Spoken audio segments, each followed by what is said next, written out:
चलो दोस्तों, आज हम लोग अधिनायकवाद अथॉरिटेरिज्म के बारे में पढ़ेंगे। तो अधिनायकवाद अथॉरिटेरिज्म क्या होता है कि जब कोई एक व्यक्ति सत्ता पर पूरी तरह से काबिज हो जाता है और वो न केवल सत्ता पर काबिज होता है बल्कि अपने प्रतिद्वंदियों को भी उभरने नहीं देता और एक प्रकार से लोगों के जीवन में भी हस्तक्षेप स्टार्ट कर देता है और पॉलिटिकल स्फीयर में किसी प्रकार का वो हस्तक्षेप नहीं बर्दाश्त करता। चलिए इसमें देखते हैं अधिनायकवाद ऊपर से सरकार में विश्वास या अभ्यास। तो गवर्नमेंट फ्रॉम द टॉप, इसमें लोकप्रिय सहमति की परवाह किए बिना अधिकार का प्रयोग किया जाता है। तो इसमें लोकप्रिय यानी जनता की कंसेंट है या नहीं है, इससे मतलब नहीं है। जैसे जो मिलिट्री जुंता जो म्यांमार में है, तो वहां पर क्या जनता तो आंग सान सू की को बनाना चाह रही है पीएम या प्रेसिडेंट, लेकिन कू हो जाता है और तख्ता पलट हो जाता है और मिलिट्री उसमें सत्ता पर काबिज हो जाती है। तो ये जनता की जो सहमति है उसके बिना ही अधिकार का प्रयोग करना स्टार्ट कर देती है। अधिनायकवाद राजतंत्री निरंकुशता, पारंपरिक तानाशाही और सैन्य शासक के अधिकांश रूपों से जुड़ा हुआ है। इसमें संपूर्ण सत्ता अधिनायक यानी एक व्यक्ति के हाथों में होती है। संपूर्ण सत्ता एक व्यक्ति के हाथ में होती है, तो चाहे वो हिटलर हो, मुसोलिनी हो, सबके मतलब चाहे वर्तमान नॉर्थ कोरिया देखा जाए तो उसमें जो किम जोंग है उनके हाथों में सत्ता है। फिर अधिनायक डिक्टेटर मूलतः प्राचीन रोमन के दंडाधीश मजिस्ट्रेट थे जिन्हें अस्थायी आपातकालीन टेम्पररी इमरजेंसी के दौरान असीम शक्तियां प्राप्त हो जाती थी। आधुनिक संदर्भ में अधिनायक ऐसा शासक है जो किसी देश में साधारणतः संकट के समय शांति व्यवस्था और सुरक्षा स्थापित करने का बेड़ा उठाता है और संपूर्ण शासन पर अपना सुदृढ़ अधिकार स्थापित कर लेता है। तो थर्ड वर्ल्ड के जो नेशन थे आजाद तो हुए, उपनिवेशवाद जब खत्म हुआ और थर्ड वर्ल्ड के नेशन जब आजाद हुए तो वहां पर थोड़ी देर के लिए तो डेमोक्रेसी आई, लेकिन एक शासक ने सत्ता पर पूरी तरह से कब्जा कर लिया। चाहे वो बांग्लादेश हो चाहे पाकिस्तान हो, भारत में केस उल्टा हो गया। रोमन में तानाशाहों के शुरुआती उदाहरण सुल्ला, जूलियस सीजर, अगस्टस सीजर थे। बाद में तानाशाही शासक हिटलर, मुसोलिनी और लीबिया के कर्नल गद्दाफी हैं। समानतः तानाशाही में सत्ता का मनमाना और अनियंत्रित प्रयोग होता है। तो वही है कि जिसको आप चाहें उसको मरवा दें, जिससे आप चाहें तो प्रेम कर लें, यही बात है। चाहे वह वर्ग तानाशाही हो या पार्टी तानाशाही हो, सैन्य तानाशाही हो या व्यक्तिगत तानाशाही हो, तो सत्ता का मनमाना उपयोग होगा। चाहे वो वर्ग तानाशाही हो, चाहे सर्वहारा तानाशाही करे या पार्टी तानाशाही हो, चाहे communist party of China kind of शासन करे या मिलिट्री की तानाशाही हो, सभी में या व्यक्तिगत तानाशाही हो जैसे किम जोंग उन की है, सत्ता का मनमाना और अनियंत्रित प्रयोग तो होता ही है। तानाशाही के दार्शनिक पिता हेगल और रूसो को कहा जाता है। क्यों? क्योंकि हेगल ने राष्ट्र राज्य को कॉन्सेप्ट दिया है और कहा है कि राष्ट्र राज्य की बातों को मानना ही एक व्यक्ति का कर्तव्य है और अगर वह नहीं मानता है तो उसे दंडित किया जाना चाहिए। रूसो कहता है कि अगर जनरल बिल को आपने नहीं माना तो आपके खिलाफ कार्यवाही की जाएगी। तो जनरल बिल सबसे महत्वपूर्ण है। ये तो इसके दार्शनिक पिता हेगल और रूसो को कहा जाता है। स्वेच्छाचारी राजा यानी ऑटोक्रेट को तो स्वेच्छाचारी शासक यानी ऑटोक्रेट को मेनकर ऑल्सन ने स्थिर ढांकू स्टेशनरी बैंडिट कहा है।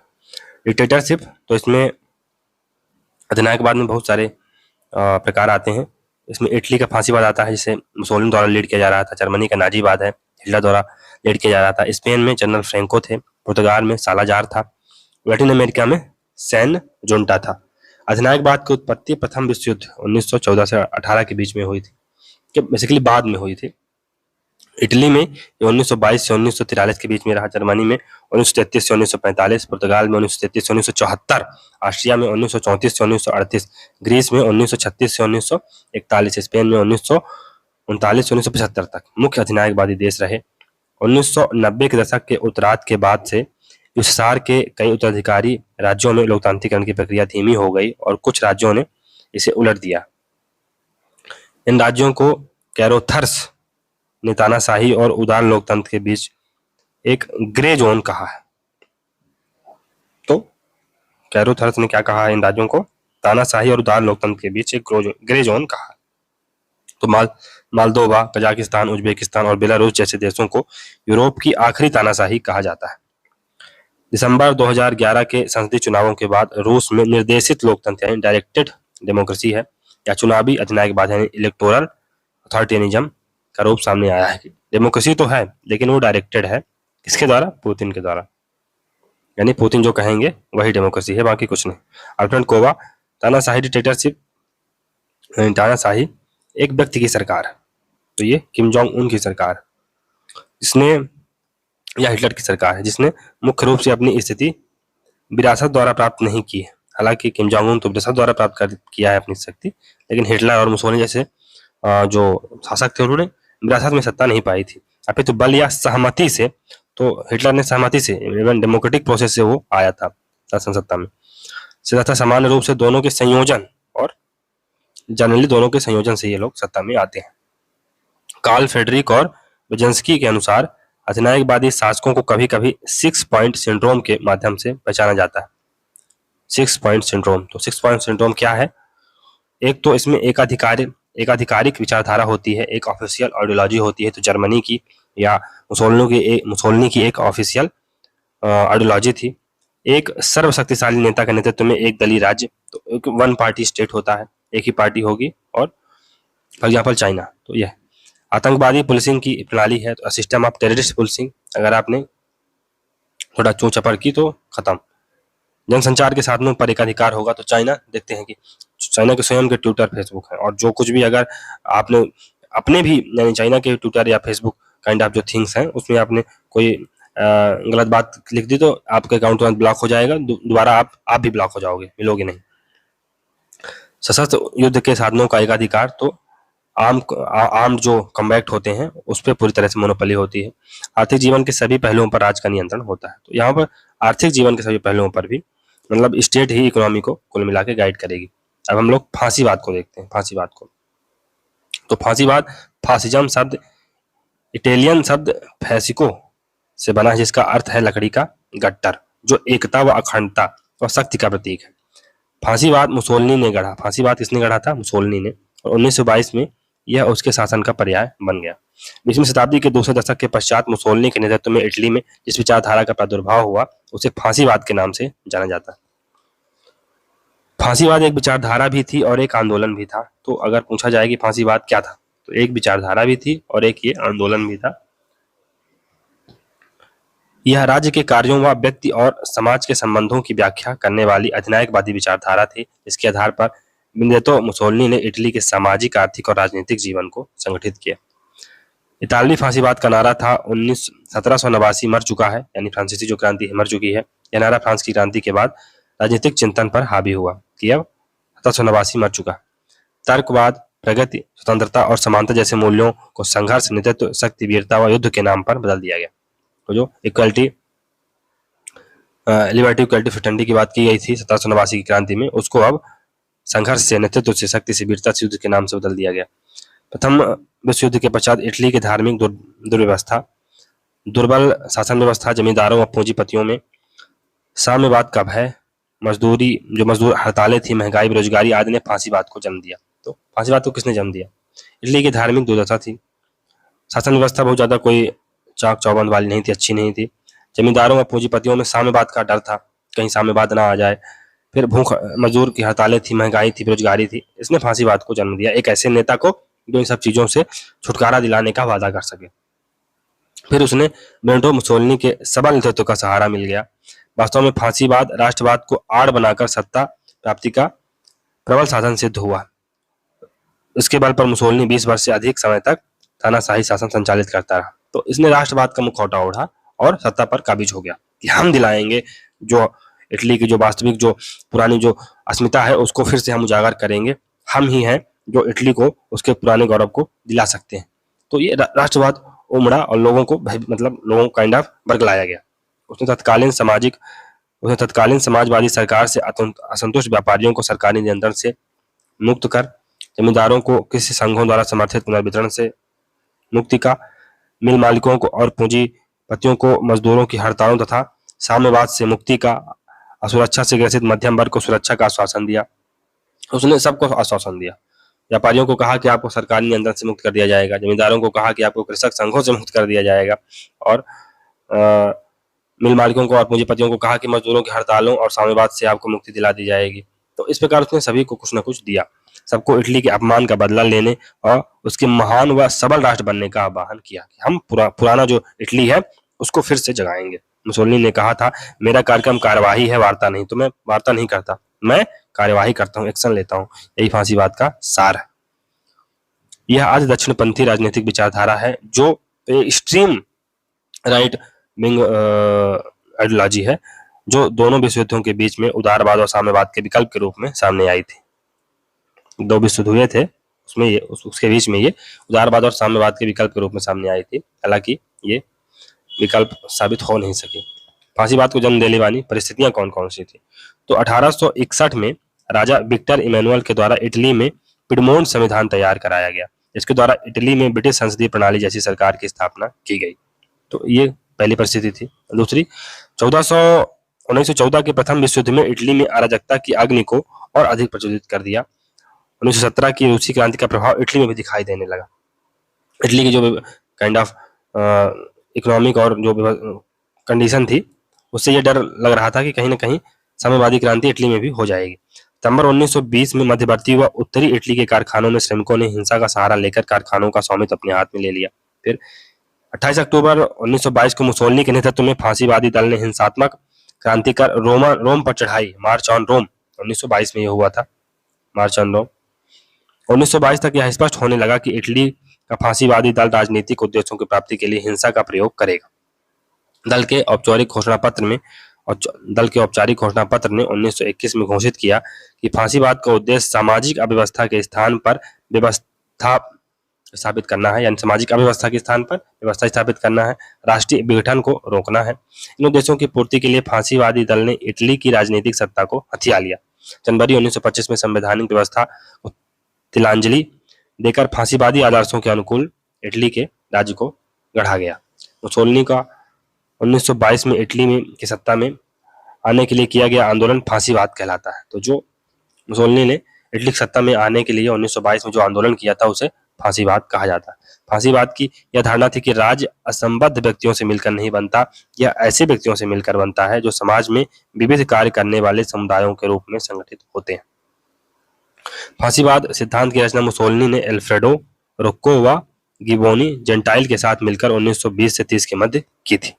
फांसीवादी सिद्धांत की रचना तो मुसोलिनी प्लस एल्फ्रेडो रोक्को और गिबोनी जेंटाइल इसमें महत्वपूर्ण भूमिका में रहे। फांसीवादी सिद्धांत के प्रेरणा स्रोत, तो फांसीवादी विचारधारा के स्रोत 19वीं सदी के यूरोपीय चिंतन में ढूंढे जा सकते हैं। फांसीवाद में जर्मन दार्शनिक हेगल के राष्ट्रवाद का निश्चय के सत्ता की इच्छा या सुपरमैन का जो कॉन्सेप्ट निश्चय देता है, बर्गसा के सिद्धांत का व ओपेनहावर के बुद्धि विरोधवाद का वैचारिक सम्मिश्रण है। निश्चय के वीर पूजा, हीरो वर्शिप और आदिमानव सुपरमैन का जो कॉन्सेप्ट था, रूसो की जनरल विल के सिद्धांतों का समावेश भी फांसीवाद में देखा जा सकता है। हिटलर और मुसोलिनी दोनों ही अपने आप को आदिमानव सुपरमैन कहते थे, एक ऐसा मानव जो ह्यूमन से भी मतलब जो गॉड से भी श्रेष्ठ है। जॉर्जी सोरेल की पुस्तक रिफ्लेक्शन ऑन वायलेंस, जो कि 1908 में आती है, कि मुसोलिनी ने 1909 में समीक्षा की थी। दर्शन का क्या स्वरूप व क्या प्रयोजन हो, इस संबंध में फांसीवाद व सोरेल के विचारों में बहुत समानता है। राज्य की सर्वोच्चता, राष्ट्रीय संस्कृति, अनुदारवाद, सामाजिक अनुदारवाद यानी वही कंजर्वेटिज्म, सामाजिक डार्विनिज्म व नौकरशाही की श्रेष्ठता ऐसे वैचारिक तत्व जो फांसीवाद की मूल धारणा बने हुए हैं। सिवाइन ने फांसीवाद को 3 विचारों का संयुक्त रूप माना है। पहला, हेगलवादी राष्ट्र राज का सिद्धांत कि आप राष्ट्र या राज्य के खिलाफ आप नहीं जा सकते हैं, किसी भी परिस्थिति में आपका हित राज्य में ही संभव है। निश्चय के नेतृत्व व महामानव की नैतिक सामाजिक अवधारणा और अनुशासन, विश्वास व कर्तव्य के संबंध में रोमन धारणा। फांसीवाद की प्रमुख मान्यताएं, तो सुसंगठित सिद्धांत का अभाव है, इसमें कोई सुसंगठित सिद्धांत नहीं है। जहां से भी लिया, हेगल से ले लिया, निश्चय से ले लिया कुछ और रूसो से ले लिया, मतलब कोई संगठित विचारधारा या संगठित सिद्धांत नहीं है। मुसोलिनी, अल्फ्रेडो जेंटाइल, रोक्को और लुइगी फेडरजानी जैसे फांसीवाद के अनेक संस्थापकों और सिद्धांतकारों ने उसे सैद्धांतिक आधार प्रदान किया। स्वयं मुसोलिनी के अनुसार देश काल और वातावरण की परिस्थितियों को देखते हुए हम कुलीन तंत्र अथवा जनतंत्री, रूढ़िवादी अथवा प्रगतिशील, प्रतिक्रियावादी अथवा क्रांतिकारी तथा नियमवादी अथवा अनियमवादी सभी कुछ हो सकते हैं। मतलब इसने सब कुछ का काइंड ऑफ दरवाजे खोल रखे थे, सभी के लिए डोर ओपन रखा था। जेंटाइल के मतानुसार फांसीवाद ना तो अपने आप को जनता के प्रति उत्तरदायी मानते थे, तो ये जनता के प्रति अपने आप को उत्तरदायी नहीं मानते थे, पहली चीज जनता के प्रति ये उत्तरदायी नहीं थे। दूसरी चीज, ना ही भावी कार्यक्रम से अपने आप को बांधते थे कि हमने कह दिया है कि हम ऐसा करेंगे या हम इतने लोगों को नौकरियां देंगे या ऐसा विकास करेंगे या ऐसा औद्योगिक विकास करेंगे, उससे भी उस पर भी कायम नहीं रहते थे। उनकी राष्ट्रवादी विचारधारा में राज्य व समाज दोनों विलीन हो जाते हैं। फांसीवाद के दर्शन व स्रोत के संबंध में दो पारस्परिक विरोधी धारणाएं हैं। प्रथम, मैकाइवर व मेयर का मानना है कि तानाशाही का अपना एक निश्चित दर्शन है, जो हमने अभी ऊपर के जो थिंकर्स पढ़े हैं, जेंटाइल हो गए, फिर रोक्को हो गए, अल्फ्रेडो हो गए, मुसोलिनी हो गए, इन्होंने व्यवस्थित एक सिद्धांत प्रस्तुत किया था। इस दर्शन में हेगल व ट्रॉट्स्की द्वारा समर्थित राज्य की सर्वोपरिता और शक्ति राजनीति का सिद्धांत, निश्चय का, अतिमानव का दर्शन और कांट द्वारा प्रतिपादित नीति शास्त्र इसके मूल स्रोत है। जबकि जो दूसरे घड़े के लोग हैं वो क्या कहते हैं, जैसे फ्रांच न्यूमैन और हेरोल्ड लास्की का मानना है कि फांसीवाद का कोई दर्शन नहीं। न्यूमैन ने फांसीवाद की तुलना एक विशाल कैपस से की है जिसमें सभी कुछ समाहित है। होच पोच ऑफ फिलॉसफी है, मतलब कहीं का रोड़ा, मतलब वही है कि ये भानुमति का रोड़ा है कि कहीं की ईंट कहीं का रोड़ा, भानुमति ने कुनबा जोड़ा। तो ये इस प्रकार की बात है कि आप कहीं से कुछ लाके और एक चीज बना रहे हैं जिसका कोई अर्थ भी नहीं है। भारतीय विचारक एम एन रॉय भी मानते हैं कि फांसीवाद निश्चित ही एक दर्शन है, पर साथ ही वे लास्की की तरह भी यह मानते हैं कि फांसीवाद समाजवाद के विरुद्ध एक प्रतिक्रांति है जो पूंजीवाद द्वारा समर्थित। तो जो फांसीवाद है बेसिकली ये समाजवाद के विरुद्ध एक क्रांति थी, क्योंकि जो 1917 में रूसी क्रांति हुई थी उसका भय पूरे यूरोप में दिखाई दे रहा था कि कहीं ऐसा ना हो कि जो जनता है, जो मजदूर हैं, पूरे यूरोप में क्रांति ना कर दे। तो इसलिए क्या हुआ कि जो ब्रिटेन जैसे देश थे, फ्रांस जैसे देश थे, जब शुरू में हिटलर तानाशाही, मतलब एकाएक तो हिटलर तानाशाह नहीं बन गया, एकाएक तो मुसोलिनी तानाशाह नहीं बन गया, लेकिन जिस प्रकार से जो ये आगे चल के हम देखेंगे जो फांसीवादी हैं या अथॉरिटेरियन हैं, ये क्या एक कॉर्पोरेट स्टेट की बात करते हैं। तो उसमें ब्रिटेन और फ्रांस जैसे जो देश थे, अन्य यूरोपीय देश थे, उन्होंने इसका काइंड ऑफ ना तो सपोर्ट किया, ना तो शुरू में तो सपोर्ट किया था इनका बेसिकली। तो ये समाजवाद के प्रति एक प्रतिक्रांति थी और पूंजीवाद द्वारा ही समर्थित थे। तो जो ब्रिटेन जैसे देश थे, फ्रांस जैसे देश थे, इनको कहीं ना कहीं समर्थन दे रहे थे, और जो इंटरनल जो पूंजीपति थे, जो देश के अंदर जो पूंजीपति थे, वो भी इनको सपोर्ट कर रहे थे। यथार्थवादी विचारधारा, फांसीवाद एक अनुभववादी व व्यवहारिक आंदोलन है, सैद्धांतिक व्यवस्था नहीं है। मुसोलिनी, फांसीवाद यथार्थता पर आधारित है, जबकि बोल्शेविज्म का आधार सिद्धांत। तो फांसीवाद है ये यथार्थता पर आधारित। अल्फ्रेड रोक्को, यह सत्य है कि फांसीवाद सर्वोपरि कार्यनिष्ठ भावना है और उसे इस प्रकार रहना ही चाहिए। मुसोलिनी, हमें किसी सिद्धांत की आवश्यकता नहीं है, अनुशासन ही पर्याप्त है। तो ये कहते हैं कि मुझे डिसिप्लिन ही जरूरी है, हमें कोई सिद्धांत नहीं चाहिए, आप अपने पास रखो सिद्धांत। तो नेक्स्ट है कि ये एक विवेक विरोधी दर्शन है। यद्यपि फांसीवाद का सैद्धांतिक आधार दुर्बल है, फिर भी यह एक दर्शन के गुणबाह्य रूप में इसमें विद्यमान है। यह आंतरिक इच्छा पर आधारित विवेक विरोधी दर्शन है। ये रीजन को क्रिटिसाइज करता है, उसका विरोध करता है। क्यों? क्योंकि अगर लोग रीजनेबल होंगे तो वो ऐसी जो अपील है, जो भावनात्मक अपील है या जो राष्ट्रवाद की अपील है, उस पर लोग विश्वास नहीं करेंगे। इसलिए लोगों के अंदर रीजन तो सबसे पहले मारना पड़ेगा। फांसीवाद के अनुसार व्यक्तिगत पहचान को पूर्ण रूप से समुदाय या सामाजिक समूह में समाहित कर देना चाहिए। फांसीवाद में स्त्रियों की भूमिका घर के अंदर तक सीमित कर दी गई, उन्हें माँ व पत्नी की परंपरागत भूमिका निभाने को कहा गया। तो वही है कि आप जो महिलाएं हैं वो घर की चारदीवारियों में रहिए, आप चूल्हा चौका तक अपने आप को सीमित रखिए, बस। फांसीवाद का यह मानना है कि मूलतः मनुष्य अविवेकशील प्राणी है। फांसीवाद ने यह विचार पश्चिमी दर्शन के बौद्धिकता विरोधी धारणा से लिया है। इसके प्रणेता शोपेनहावर व नित्शे। फांसीवाद एक भावना प्रधान बुद्धिवाद विरोधी विचारधारा है। फांसीवाद की शब्दावली में निरपेक्ष सत्य का कोई स्थान नहीं, यानी एब्सोल्यूट ट्रुथ जैसी कोई चीज इनके लिए नहीं। इसी तर्क अथवा विवेक को इस प्रणाली में अस्वीकार किया जाता है। इसी तर्क व विवेक को इस प्रणाली में अस्वीकार किया जाता है। राज्य की दृष्टि में जो सत्य है, फांसीवाद उसे अंतिम सत्य स्वीकार कर। तो इनके लिए, राज्य के लिए जो सत्य है वही केवल सत्य है, बाकी सब चीजें असत्य हैं। फांसीवादी जो विचारधारा है एक कल्पना पर आधारित है। यह कल्पना रक्त की शुद्धता, राष्ट्र की कल्पना व करिश्मा वाले नेता की कल्पना है। तो जो हिटलर है क्या करता था कि जो प्योर आर्यन रेस के हैं, जो आर्य रेस के हैं, केवल उन्हीं को सर्वाइव करने की छूट है, केवल वही सर्वाइव करेंगे। राष्ट्र की कल्पना ये करता है और एक ऐसे नेता की कल्पना करता है जो सब कुछ मतलब सब कुछ, जो सारी समस्याएं उनको समाप्त कर देगा। एक सुपरमैन की कल्पना करता है। फांसीवाद अभिजन सिद्धांत के समर्थक पेरेटो से प्रभावित थे, जो यह मानते थे कि वास्तविक राजनीतिक सत्ता, जो वास्तविक राजनीतिक शक्ति है, वो सत्ताधारी दल के कुछ लोगों में केंद्रित होती है, जो कुछ तो बलपूर्वक और कुछ शासित की सहमति से सत्ता पर आसीन रहते हैं। फांसीवाद सोरेल के दर्शन से भी प्रभावित था। सोरेल का सामान्य हड़ताल का सिद्धांत कुछ तो वास्तविक था, लेकिन अधिक मिथक था। अगर जनता को प्रभावित करना है तो वह मिथक, झूठ को आवश्यक मानते हैं। तो हिटलर और मुसोलिनी जैसे लोगों ने, जैसे हिटलर है, वो क्या झूठ बोलता है कि आर्य रेस के लोग ही प्योर हैं, केवल वही प्योर हैं, केवल उन्हीं को जीने का अधिकार है।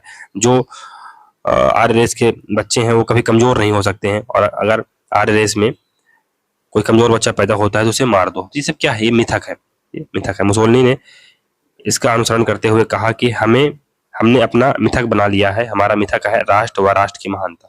इनका, मुसोलिनी का मिथक क्या था? राष्ट्र और राष्ट्र की महानता। मुसोलिनी का कथन है कि हमने अपनी कल्पना का निर्माण कर लिया है। कल्पना एक धर्म है, एक आदेश है। यह आवश्यक नहीं है कि वह वास्तविक हो। कल्पना इसलिए वास्तविक है कि वह एक लक्ष्य है, एक आशा है, एक विश्वास है, एक साहस। राष्ट्र हमारी कल्पना है, हमारी कल्पना राष्ट्र की महत्ता है। रोक्को और मुसोलिनी जैसे फांसीवादियों का कहना था कि आधुनिक इटली रोमन साम्राज्य का आध्यात्मिक उत्तराधिकारी है। जो आधुनिक इटली है वो रोमन साम्राज्य का आधुनिक उत्तराधिकारी है। फांसीवादियों ने आधुनिक इटली को रोमन साम्राज्य का आध्यात्मिक उत्तराधिकारी माना। फिर सामाजिक पक्षोपान, सोशल हायरार्की प्रणाली में इनकी आस्था। तो प्रजातंत्र के स्वतंत्रता, समानता और बंधुत्व के आदर्श के स्थान पर फांसीवाद उत्तरदायित्व, अनुशासन और पक्षोपान व्यवस्था के आदर्शों का अनुमोदन करता है। प्रजातंत्र में क्या होता है? स्वतंत्रता होती है, समानता होती है, बंधुत्व होती है, लेकिन फांसीवाद क्या कहता है कि आप अपना उत्तरदायित्व संभालिए, अनुशासन में रहिए और एक हायरार्की में रहिए।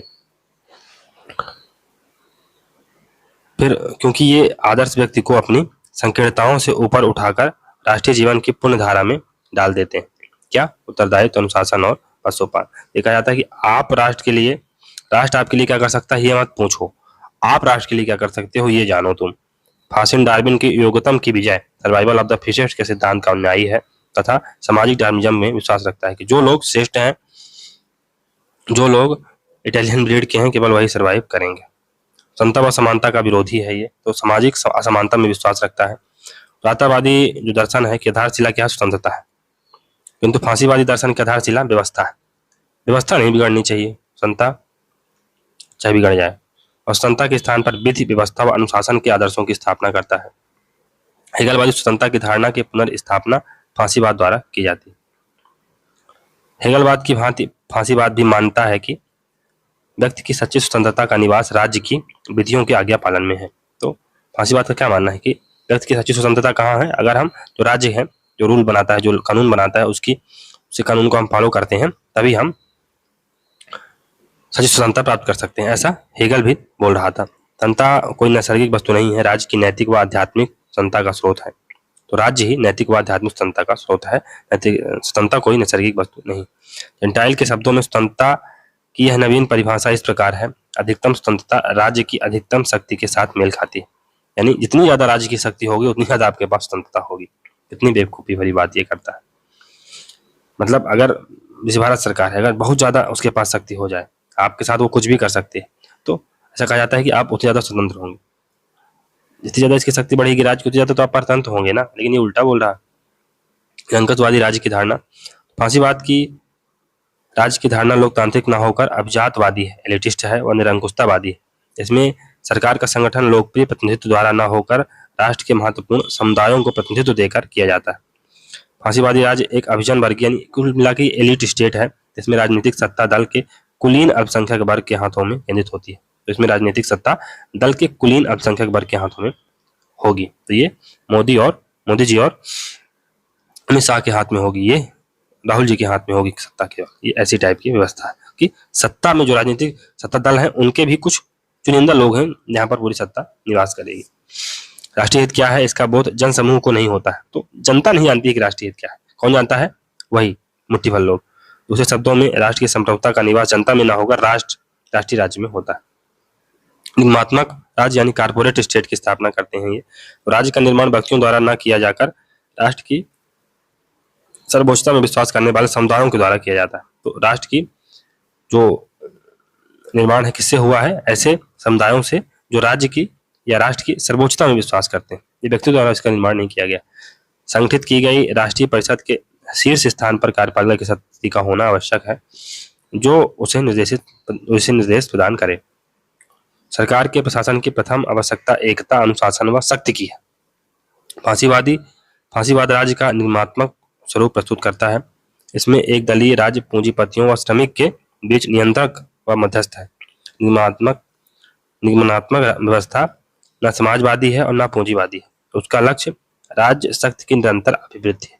जो कारपोरेट स्टेट का कॉन्सेप्ट है, ये ना तो समाजवादी है ना ये पूंजीवादी है। इसका केवल और केवल अर्थ क्या है कि इसकी शक्ति में निरंतर वृद्धि होती रहे, बस। फांसीवाद आर्थिक सोच के अंतर्गत कारपोरेटिज्म या निगमवाद महत्वपूर्ण है। इसके अंतर्गत उद्योग, कृषि और अन्य व्यवसाय राज्य नियंत्रित प्रबंधन के अंतर्गत होने चाहिए, जहां पर श्रमिक संगठन व नियोक्ता संगठन भी राज्य द्वारा नियंत्रित होंगे। कुल मिलाकर सभी चीजें राज्य द्वारा नियंत्रित होंगी। उद्योग भी राज्य द्वारा नियंत्रित होंगे, कृषि और अन्य व्यवसाय भी राज्य द्वारा नियंत्रित होंगे, और जो श्रमिक होंगे, श्रमिक संगठन होंगे और नियोक्ता संगठन होंगे, वो भी राज्य द्वारा नियंत्रित होंगे। इन सभी संस्थानों के समान हितों को साधने के लिए निगमवादी संसद होगी, जो परंपरागत संसद के साथ अस्तित्व में रहेगी। तो एक कारपोरेट पार्लियामेंट होगी जो परंपरागत संसद है उसके साथ अस्तित्व में रहेगी। इस प्रकार फांसीवाद का दावा है कि ऐसा निगमवाद साम्यवाद और पूंजीवाद के बीच का तीसरा विकल्प है। इसके माध्यम से नियोक्ता और श्रमिकों के मध्य में अच्छे संबंध बनाए जा सकते हैं। व्यवहार में इसने संवाद के माध्यम से श्रमिकों के आंदोलन को कुचल दिया और राजनीतिक विरोधियों को भी समाप्त कर दिया। लेकिन व्यवहार में क्या हो रहा है? अब श्रमिक संगठन भी आप चला रहे हो, नियोक्ता संगठन भी आपके नियंत्रण में है, उद्योग, कृषि, सब कुछ आपके नियंत्रण में है। तो क्या है, अगर श्रमिक संगठन आपके नियंत्रण में है तो आपने श्रमिकों को तो कुचल दिया होगा ना, राजनीतिक विरोधियों को समाप्त कर दिया होगा कि कुछ बोल ना पाए। मिल मालिक व मजदूरों के संगठनों को राज निर्देशन में ही कार्य करना चाहिए। आर्थिक मामलों को राजनीति से अलग नहीं किया जा सकता है। इसके लिए राष्ट्रीय शक्ति और गौरव की वृद्धि भी जुड़ी हुई है। यह समाजवाद व साम्यवाद का विरोधी है। यह प्रजातंत्र, बहुलवाद व व्यक्तिवाद विरोधी विचारधारा है। युद्ध व हिंसा का पुजारी। तो फांसीवाद के लिए युद्ध व्यक्तिगत व राष्ट्रीय चरित्र को शुद्ध करने का साधन है। फांसीवाद के लिए युद्ध क्या है? व्यक्तिगत व राष्ट्रीय चरित्र को शुद्ध करने का साधन। यानी अगर आप युद्ध करेंगे तो आप अपने व्यक्तित्व को निखारेंगे और राष्ट्र के चरित्र को भी निखारेंगे। मुसोलिनी ने कहा था कि 48 घंटों तक हिंसा का व्यवस्थित रूप से प्रयोग करने पर हमें वे परिणाम प्राप्त हुए हैं जिन्हें हम प्रचार व उपदेश देकर 48 वर्षों में भी प्राप्त नहीं कर सकते। वो राष्ट्रवाद व अतिराष्ट्रवाद का समर्थन। तो ये क्या जिंगोइस्टिक नेशनलिज्म की बात करते हैं, जिंगोइस्टिक नेशनलिज्म की बात करते हैं, हाइपर नेशनलिज्म की बात करते हैं। युद्ध अनिवार्य है, असंभवयावी। क्या कहते हैं? युद्ध अनिवार्य है, नेसेसरी है, ये इनएविटेबल है। जब राज्य अपने भविष्य के स्वामी होते हैं केवल तभी वो स्वतंत्र हो सकते हैं। जब राज्य अपने भविष्य के स्वामी होते हैं केवल तभी वो स्वतंत्र होते हैं। रूढ़िवाद व पूंजीवाद का समर्थन। तो फांसीवाद कुछ अर्थों में रूढ़िवाद व परंपरा के नजदीक भी है। यह सभी प्रकार की अविवेकी परंपरा पर आधारित कर्मकांड, धार्मिक व सांस्कृतिक गतिविधियों को बढ़ावा देता है। लास्ट की फांसीवाद लड़खड़ाती पूंजीवादी व्यवस्था को बचाने का अंतिम प्रयास है। इस प्रकार से पूंजीवादी व्यवस्था लड़खड़ा रही है, उसको बचाने का फांसीवाद एक अंतिम प्रयास है। एक व्यक्ति एक दल का शासन। तो व्यक्ति पूजा होती है, इसमें रस्माई नेतृत्व तो होता है, जैसा कि वर्तमान संदर्भ में देखा जा सकता है। फिर दैवी शक्ति आरोपण, इसमें इल्ड्यूस, मुसोलिनी और फ्यूरर, तो इनको क्या कहा जाता है? इल्ड्यूस कहा जाता था। किसको? इल्ड्यूस कहा जाता था मुसोलिनी को, और फ्यूरर कैसे कहा जाता था? हिटलर को। फिर फांसीवादी विचार। तो नेता ही राष्ट्र व जाति का रक्षक है, नेता कोई गलती नहीं करता। फांसीवादियों का नारा है विश्वास करो, आज्ञा पालन करो, संघर्ष करो, मुसोलिनी सदा ठीक है। शक्ति, युद्ध, विस्तार व साम्राज्यवाद में विश्वास रखते हैं ये। मैकियावेली के कथन, स्वस्थ राज्य की पहचान युद्ध व विस्तार है। इसी के अनुसरण मुसोलिनी ने कहा कि इटली का या तो विस्तार होना चाहिए या अंत हो जाएगा। तो इटली अगर ग्रो नहीं करेगा, जर्मनी अगर ग्रो नहीं करेगा तो वो नष्ट हो जाएगा। मुसोलिनी पुरुषों के जीवन में युद्ध का वही महत्व है जो स्त्रियों के जीवन में मातृत्व का है। फिर मुसोलिनी क्या कहता है कि मैं शेर की तरह इतिहास के पृष्ठों पर अपने पंजों की छाप छोड़ना चाहता हूँ। उदारवाद, समाजवाद और लोकतंत्र का विरोध करते हैं ये। तो ये संसदीय प्रजातंत्र मुक्तापूर्ण है, भ्रष्ट है, मंदगामी है और संसद की बातों संसद बातों की दुकान। बेसिकली जो पार्लियामेंट है ये टॉक शॉप है, यहाँ पर केवल टॉक होती है और कुछ नहीं होता। लोकतंत्र सड़ी हुई लाश है, ये रोटन रोटन डेड बॉडी। कौन? लोकतंत्र। राज्य एक आध्यात्मिक संस्था है, तो यह पूरी तरह एक लौकिक या अवसरवादी है। वह राष्ट्र की उपासना का पाठ पढ़ाता है, वह उसे स्वयं साध प्रतिपादित करता है। राज्य और समाज इसके अंतर्गत आते हैं। इस प्रकार राज्य, समाज, व्यक्ति, समूह, धर्म, परंपराएं, कानून आदि सभी राष्ट्रीय गौरव की वृद्धि में सहायक उपकरण मात्र हैं। फांसीवाद के अनुसार राज्य स्वयं में एक आध्यात्मिक और नैतिक तत्व है। व्यक्ति का कार्य है कर्तव्य पालन, निष्ठा रखना और सेवा करना। तो आप राष्ट्र आपके लिए क्या कर सकता है ये मत सोचो, आप राष्ट्र के लिए क्या कर सकते हो। आप बलिदान दे सकते हो, आप अपना खून पसीना लगा सकते हो राष्ट्र के निर्माण में लिए कि नहीं, केवल ये सोचो आप। राज्य एक सर्वशक्तिमान, सर्वव्यापक व अचूक संस्था है, ये ओमनीप्रेजेंट इंस्टीट्यूशन, जिससे कभी कोई गलती हो ही नहीं सकती। फांसीवाद यह दावा करता है कि वह स्वयं एक आध्यात्मिक दर्शन है, जबकि उदारवाद भौतिकवादी दर्शन है। फांसीवाद मानता है कि राष्ट्र का अपना स्वयं का एक व्यक्तित्व है, इच्छा होती है, स्वयं के आदर्श होते हैं, व्यक्ति के आदर्शों से अलग होते हैं। तो राज्य के आदर्श व्यक्ति के आदर्शों से अलग होते हैं। राज्य का अपना एक व्यक्तित्व होता है, एक इच्छा होती है, वह राज्य को साध्य मानता है। मुसोलिनी हीगल के राज्य सिद्धांत से भी प्रभावित था। उसने कहा राष्ट्र राज्य का निर्माण नहीं करता, अपितु राज्य राष्ट्र का निर्माण करता है। राष्ट्र राज्य का निर्माण नहीं करता है, राज्य राष्ट्र का निर्माण करता है। वह राज्य को केवल एक भौतिक संस्था नहीं मानता है जो व्यक्तियों के सामूहिक हितों पर ध्यान रखे। उसके अनुसार राज्य एक आध्यात्मिक संस्था है, स्पिरिचुअल इंस्टीट्यूशन। इतालवी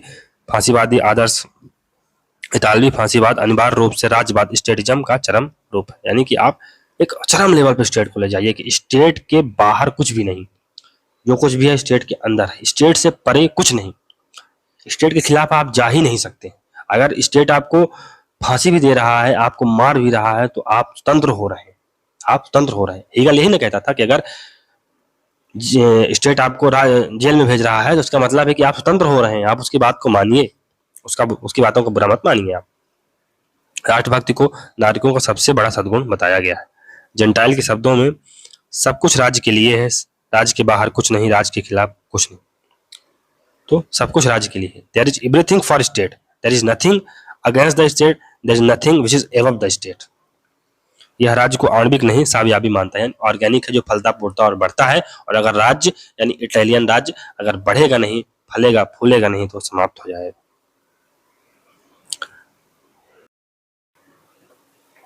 चलिए दोस्तों, अब नाजीवाद के बारे में पढ़ते हैं। तो 20वीं शताब्दी के चौथे दशक में जर्मनी में एडोल्फ हिटलर की छत्रछाया में नाजीवादी या नासीवादी विचारधारा का उदय हुआ। नाजीवादी विचारधारा भी एक समग्रवादी, उग्र राष्ट्रवादी, लोकतंत्र विरोधी विचारधारा थी, जिसने व्यक्ति के स्थान पर समाज को महत्व दिया। तो इसमें समाज महत्वपूर्ण है, व्यक्ति नहीं। नाजीवाद मूलतः राज्य के क्रिया क्षेत्र संबंधी सिद्धांत है। राज्य के क्रिया क्षेत्र में क्या होता है उससे संबंधित सिद्धांत है, या उसमें राज्य की निरंकुश शक्ति को मान्यता दी गई है तथा राज्य के सम्मुख व्यक्ति की स्वतंत्रता, उसके अधिकार इत्यादि मूल्यों को तिरस्कृत कर दिया गया है। व्यक्ति की स्वतंत्रता कुछ नहीं है, व्यक्ति के अधिकार कुछ नहीं है, केवल राज्य है, राज्य की शक्ति है, बस हो गया। नाजी सिद्धांतकार के रूप में कार्ल स्मिथ व अल्फ्रेड रोजनबर्ग की महत्वपूर्ण भूमिका रही।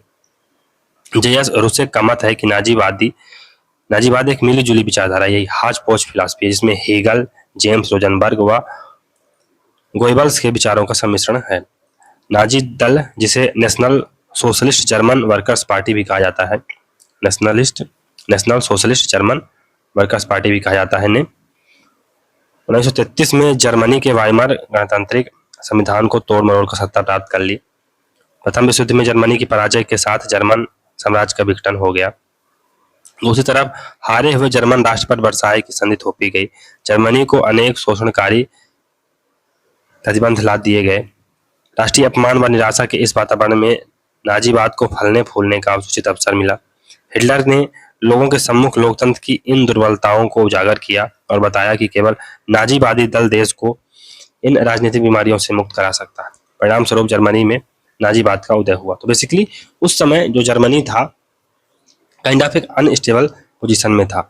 वर्साई की संधि हो चुकी थी और जर्मनी के ऊपर अनप्रेसिडेंटेड या इस प्रकार से कहिए कि अनवारंटेड काइंड ऑफ जो नियम या कानून थे ला दिए गए थे। उस पर अनवारंटेड जो आर्थिक ड्यूज थे लाद दिए गए थे, जिससे जर्मनी की जनता बहुत ज़्यादा परेशान हो गई।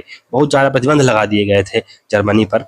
तो जर्मनी की जनता एक ऐसे मसीहा की तलाश में थी जो उनको इन सब प्रतिबंधों से, इन सब चीज़ों से मुक्ति दिलाए। तो हिटलर ने उसको एक काइंड ऑफ उसको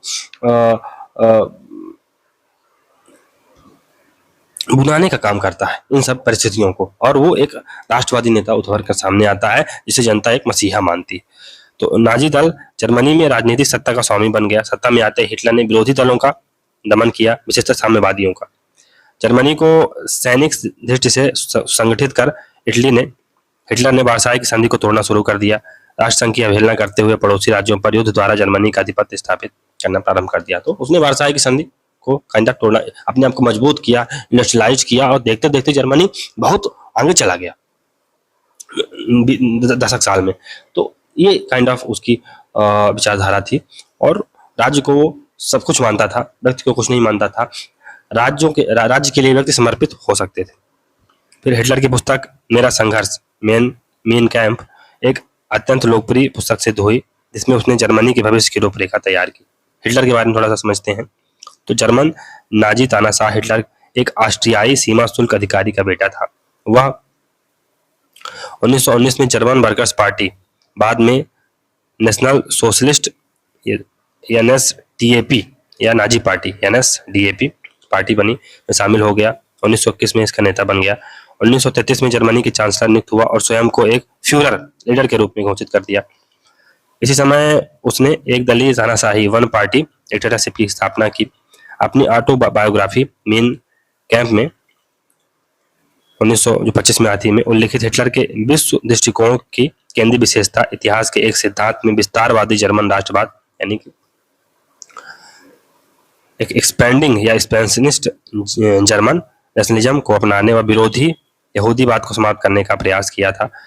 इसमें जर्मन्स और जूस के बीच एक अंतहीन संघर्ष हुआ। जर्मन व यहूदियों ने क्रमशः अच्छाई और बुराई की ताकतों का प्रतिनिधित्व किया। तो हिटलर क्या कहता है कि जो जर्मन है ये अच्छाई की ताकतों का प्रतिनिधित्व करते हैं और यहूदी हैं ये बुराई की ताकतों का प्रतिनिधित्व करते हैं। हिटलर की नीतियों की वजह से द्वितीय विश्व युद्ध की शुरुआत हुई थी। बेसिकली इसने पोलैंड पर आक्रमण कर दिया था, फिर इसके कारण द्वितीय विश्व युद्ध शुरू हुआ था। तो नाजीवाद उदय के कारण वर्साई की संधि हमने बताया है। फिर आर्थिक संकट तो था ही, वर्साई की संधि हुई, उससे बहुत ज़्यादा आर्थिक प्रतिबंध लगा दिए गए, बहुत ज़्यादा आर्थिक काइंड ऑफ जर्मनी के बहुत सारे क्षेत्र ले लिए गए। राष्ट्रसंघ की विफलता, प्रजातंत्र की विफलता, फिर संसदीय संस्थाओं में अविश्वास भी था।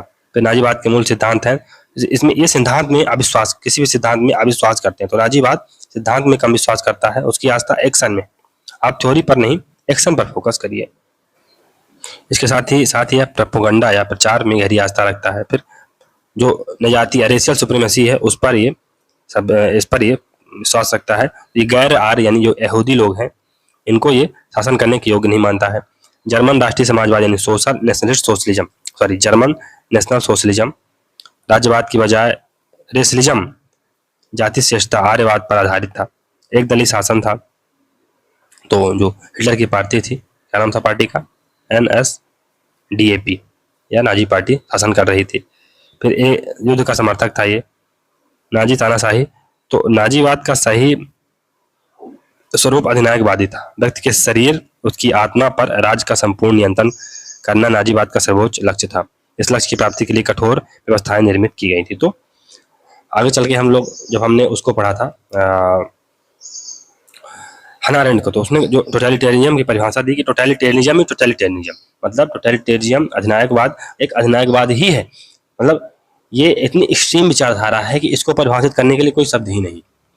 ये व्यक्ति के जो डिक्टेटर होते हैं वो बेसिकली पॉलिटिकल स्फीयर में कब्जा करते हैं या पॉलिटिकल स्फीयर में प्रतिद्वंदियों को पैदा नहीं होने देते।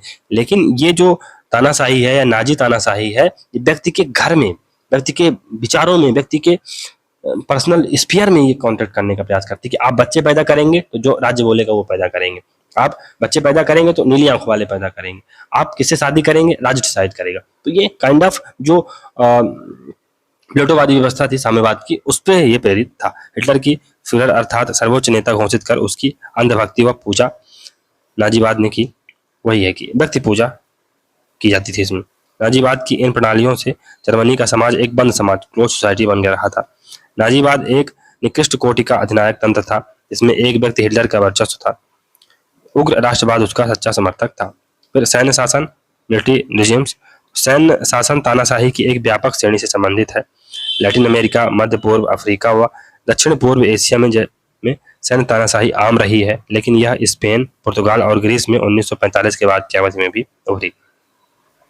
एक सैन्य शासन की मुख्य विशेषता यह है कि सरकार में प्रमुख पद सैन्य कमान में व्यक्ति की स्थिति के आधार पर भरे जाते हैं। वे सामान्य राजनीतिक और संवैधानिक व्यवस्थाएं आमतौर पर निलंबित कर दी जाती हैं। वही है जो पार्लियामेंट है या जुडिशरी है, उसको समाप्त कर दिया जाता है। इसके माध्यम से विरोध व्यक्त किया जा सके। उदाहरण के लिए निर्वाचित जो विधानसभाएं हैं, एक स्वतंत्र प्रेस या तो कमजोर कर दी जाती है या उसे समाप्त कर दिया जाता है। जुंता, यह एक स्पेनिश शब्द है। सामान्यतः इसका अर्थ एक परिषद से लिया जाता है। यह गुट क्रांति या तख्तापलट करके सत्ता पर कब्जा कर लेता है। तो वही है मिलिट्री जुंता जो म्यांमार में है, उससे इसको देखा जा सकता है। फिर सैन्य शासन के विभिन्न रूप। तो कुछ सैन्य शासनों में सशस्त्र बल सरकार पर प्रत्यक्ष नियंत्रण रखते हैं। सशस्त्र बल यानी मिलिट्री जो फोर्सेस हैं वो सरकार पर प्रत्यक्ष नियंत्रण रखती हैं। फॉर एग्जाम्पल म्यांमार में जो है इस शास्त्रीय गुट या सशस्त्री गुट को सैन्य जुंता, मिलिट्री जुंता कहा जाता है, जो आमतौर पर लैटिन अमेरिका में पाया जाता है। यह अधिकारियों पर एक कमांड काउंसिल की तरह सामूहिक सैन्य सरकार के रूप में कार्य करता है, जो आमतौर पर 3 सशस्त्र सेवाओं थल सेना, नौसेना और वायुसेना का प्रतिनिधित्व करते हैं। उदाहरण के लिए 1978 से 83 में अर्जेंटीना। फिर सैन्य शासन में दूसरा स्वरूप एक सैन्य समर्थित व्यक्तिगत तानाशाही है। इसमें एक अकेला व्यक्ति जुंटा या शासन के भीतर पूर्ण प्रतिष्ठा प्राप्त करता है। यह साधारणतः करिश्माई सत्ता के निर्माण के लिए तैयार व्यक्ति द्वारा समर्थित होता है। उदाहरण के लिए 1973 के सैन्य तख्तापलट के बाद चिली में जनरल पिनोस। फिर 1993 से 98 में नाइजीरिया में जनरल अबाचा। नेक्स्ट है सैन्य शासन के अंतिम रूप में सैन्य सशस्त्र बलों की वफादारी एक निर्णायक कारक होती है। अगर सशस्त्र बल ही आपसे बेवफाई कर लें तो फिर तो आप शासन सत्ता में रह नहीं सकते हैं। तो शासन को बनाए रखने में सैन्य नेता पर्दे के पीछे ताकत खींचने यानी पुलिंग द स्ट्रिंग अर्थात ताकत लगाकर खुद को संतुष्ट करते हैं। उदाहरण के लिए 1945 के बाद ब्राजील में हुआ, क्योंकि सशस्त्र बलों ने आमतौर पर माना कि राजनीतिक या सैन्य कार्यकलापों और कर्मियों के बीच अंतर कम करके शासन की बेहतर को मजबूत किया जा सकता है। तो अधिनायकवादी अगर शासन स्टैब्लिश हो रहा है तो उसके लिए जरूरी है कि ये काइंड ऑफ जो मिलिट्री का फोर्स है ये बहुत महत्वपूर्ण होता है किसी भी शासन को स्टैब्लिश करने के लिए। भारत में भी डेमोक्रेसी है, तो अगर मिलिट्री कल से काम करना बंद कर दे तो भारत में भी जो व्यवस्था है चौपट ही हो जाएगी। तो मिलिट्री का तो बहुत बड़ा योगदान रहता ही है। चलिए सर्वाधिकारवाद ये क्या है? टोटलिटेरियनिज्म। तो हम लोग टोटलिटेरियनिज्म को पढ़ेंगे, सर्वसत्तावाद को पढ़ेंगे या सर्वाधिकारवाद को पढ़ेंगे। जब समाज में राज्य के शासन से पृथक कुछ भी नहीं रह जाए, मतलब राज्य के शासन के अलावा कुछ भी ना रहे, राज्य इकोनॉमी में रहे, राज्य समाज में रहे, राज्य परिवार में रहे, राज्य घर में रहे, यहाँ तक कि राज्य मनुष्य के मस्तिष्क में रहे, राज्य संपूर्ण संप्रभु हो जाए, इस विचारधारा को टोटलिटेरियनिज्म की संज्ञा दी जाती है। सर्वाधिकारवाद ऐसी व्यवस्था जिसमें राज्य अपने नागरिकों के जीवन के सभी पक्षों को निर्देशित व नियंत्रित करता है। राज्य बताएगा कि आप शादी किससे करेंगे, राज्य बताएगा कि आप बच्चे कितने पैदा करेंगे, राज्य बताएगा कि आप कौन से घर में रहेंगे, किस प्रकार के बच्चे पैदा करेंगे, आप कहाँ जाएंगे, क्या करेंगे, आप क्या सोचेंगे, इवन आप क्या सोचेंगे इस पर भी राज्य कंट्रोल करेगा। इसमें साधारणतः सामाजिक जीवन के किसी लक्ष्य को अनिवार्य मानकर समाज के सारे संसाधन उस लक्ष्य की सिद्धि में लगा दिए जाते हैं। किसी को भी उसका विरोध करने का अधिकार नहीं होता। तो अगर जर्मनी को राष्ट्र राज्य के रूप में स्टैब्लिश करना है, एक महान देश बनाना है, तो अब कोई कुछ नहीं बोलेगा। सारे संसाधन समाज के केवल जर्मनी को एक महान देश बनाने में लग जाएंगे बस। लॉर्ड अट्टन ने कहा है कि शक्ति भ्रष्ट करती है और पूर्ण शक्ति पूर्णतया भ्रष्ट करती है। Power corrupts and absolute power corrupts absolutely. स्वेच्छाचारी के अत्याचारी बन जाने की पूर्ण संभावना कायम कर देती है। तो अगर आपके पास एब्सोल्यूट पावर है तो आप फिर अत्याचारी बन जाएंगे। आप जो मन में आया आप करेंगे। 1975 में क्या हुआ? यही हुआ ना, जब एक पार्टी की एक नेता पूरी तरह से पावर में थी तो क्या हुआ? इमरजेंसी के दौरान कितनी यातनाएं लोगों को दी गई आप जानते हैं। तो यही चीज है कि अगर आपके पास पावर है तो आप फिर स्वेच्छाचारी हैं तो फिर आप अत्याचारी भी बन जाएंगे। सर्वाधिकारवाद सिद्धांत उस व्यवस्था का नाम है जब समाज या राज्य के प्रत्येक घटक पर अथवा प्रत्येक महत्वपूर्ण घटक पर शासन का प्रभुत्व हो जाए। कहने के लिए तो ये समस्त अधिकार राज्य के अंतर्गत होते हैं, किंतु सर्वाधिकारवाद में यह संपूर्णता पूर्णतः एकल होती है। राज्य के जनता की समानता और स्वतंत्रता जैसे मूलभूत अधिकार निरस्त या स्थगित हो जाते हैं। यदि ये अधिकार मिलते भी हैं तो अधिकार की तरह नहीं, अनुकंपा की तरह, लो बेटा प्रसाद ले लो, बस इस तरह मिलते हैं।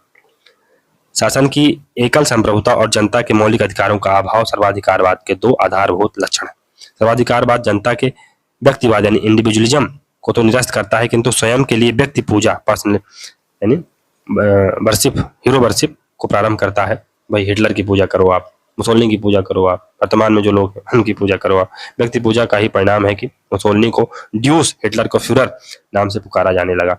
हिटलर का नारा था इन बोल इन रिच इन फ्यूरर, अर्थात एक जनता, एक साम्राज्य, एक नेता। अधिनायकवाद राजनीतिक शासन में एक सर्वव्यापी व्यवस्था है जिसकी स्थापना व्यापक वैचारिक हेरफेर व खुले आतंक के द्वारा होती है। सर्वाधिकारवाद के लिए एक अत्यंत प्रचलित शब्द है अधिनायकवाद या तानाशाही, डिक्टेटरशिप। शाब्दिक दृष्टि में इनमें भेद है। भेद यह है कि सर्वाधिकारवाद का बल जहां राज्य पर है, वहीं अधिनायकवाद का शक्ति या राज्य का शासक पर है। तो सर्वाधिकारवाद का बल कहाँ है? राज्य पर, जबकि अधिनायकवाद का बल कहाँ है? शक्ति पर। अधिनायकवाद का शक्ति पर। इस व्यवस्था में अधिनायक की स्वच्छंदता को दृष्टिगत रखते हुए इसे स्वेच्छाचारी तंत्र या अंकुश तंत्र, ऑटोक्रेसी की संज्ञा दे दी जाती है, जो समानार्थक न होकर भी सटीक है। राज्य या शासक ही संपूर्ण सकल संप्रभु बन जाता है। सर्वाधिकारवाद निरंकुशता और सत्तावाद से अलग है।